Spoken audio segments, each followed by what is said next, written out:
So the power is coming on. You can see a lot of work going on in the background. That may not mean you have power in your house. We have power now to about 85% of the base, but if you're in housing, you haven't noticed it in most of those neighborhoods. And why is that? And a lot of that is because of feeds that are coming from off base. In here, we're at Tarawa Terrace in the athletic fields right now.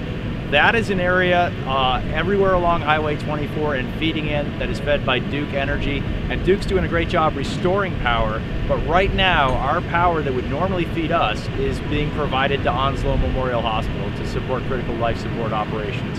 So what we're in the process of doing is rebuilding an old line that goes down Highway 24 to backfeed power.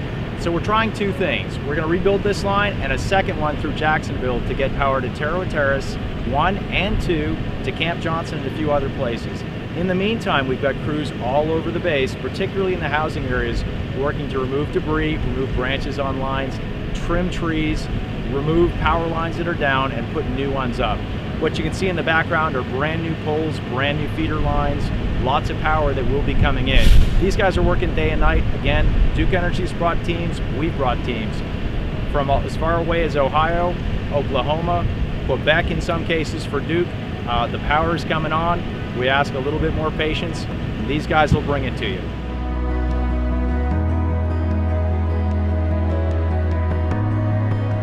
Everybody's question is, when are we going to see our power? Right now it is 90 degrees plus. It is Tuesday. The storm's been passed, and we're hot, we're tired, and we want our power back on. We're in touch with Duke all the time, and the big question is, when are they going to get power to us so we can feed it to you? We expect that basically this or another line, which we're working on from Jacksonville, will deliver power to us no later than Thursday afternoon. We're hoping that comes sooner. So we have two teams racing from different directions, one from Jacksonville and one from Piney Green. They're going to converge, and whichever one gets there first delivers power to you. So we're hoping that, again, with our twice daily update, with teams from across the country working this, it's a challenge, but we're going to get you that power. Thursday, we're hoping.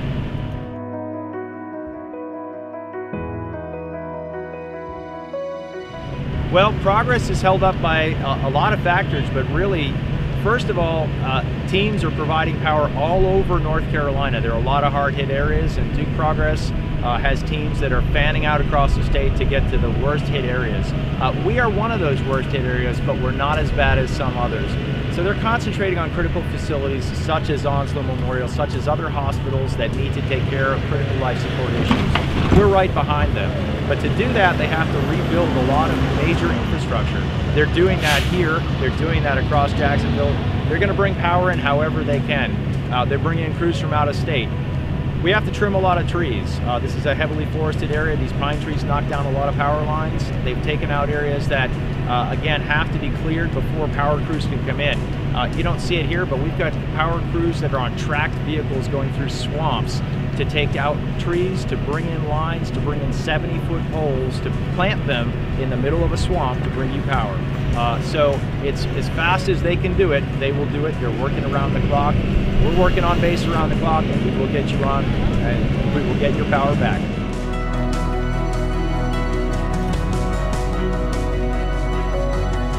Some people may be wondering why some neighborhoods have power, some don't, why some will be brought on before others, and why the house next door has power and I don't. Let me try to answer some of those questions for you. Every neighborhood is different. Some are near main feeder lines. If those feeder lines went down, we have a lot of repair work to do. If they didn't go down, we don't. So it's easier for us to get certain neighborhoods near undamaged lines on first. If those neighborhoods have their power underground, and many of our newer construction neighborhoods, such as our Lincoln Housing and Heroes Manor, are all underground circuits. So with no trees and all underground lines, those folks have had power for most of the storm. So people look at that and say, but what about me? I'm in Berkeley Manor and I'm in other housing. When am I going to get my power on? Well, in many cases, we have utility alleys that have old trees that have come down. Some are more accessible than others. Some of those power lines are on roads, some are not. It's what we can get to when we can get to that easily. And we are getting there. So people ask, hey, we've gone down Seth Williams and a lot of officers live there. how come those officers got their power? Well, actually, that's a really easily accessible power route, but only a few houses have power there. More are coming online everywhere from, as we say, all of Paradise Point, from Marston Pavilion all the way down to the golf course. We're fanning out on both sides. We're going down Stone Street and fanning out on both sides. So there'll be a lot of houses that you'll see and you'll wonder, how come they got their power and I didn't? Well, we can only do so many things at once, but there is no favoritism. It's nearest, lowest hanging fruit, if you will. We'll get the easiest things first and then we'll move in. Remember that if you're served by an overhead power line, the individual line from each pole to your house may be damaged. Other neighbors don't have that damage. So for the more significant damage, it ties up our power crews for a long time. I want to get more people online sooner, and we're going to keep working until we get everybody online. Some people, it's just going to take a little bit longer depending on the damage in their neighborhood and in their very specific 3 or 4 house area.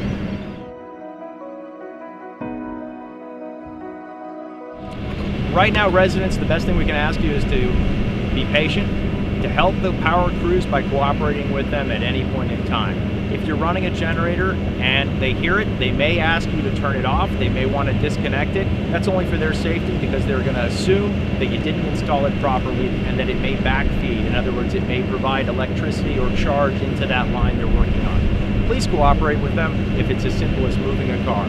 Helping to move debris out of the way is great, but if you see a down power line, don't. We have crews that can do that. So if you have debris in the road that's not near a down power line, that's fine.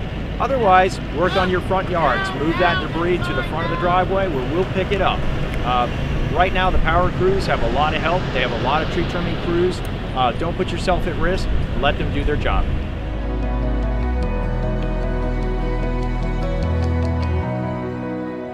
I would tell the public at large that remember that most of East Carolina is in the same situation that you are. So everywhere from Havelock on down to Wilmington, there are power outages, there are road outages.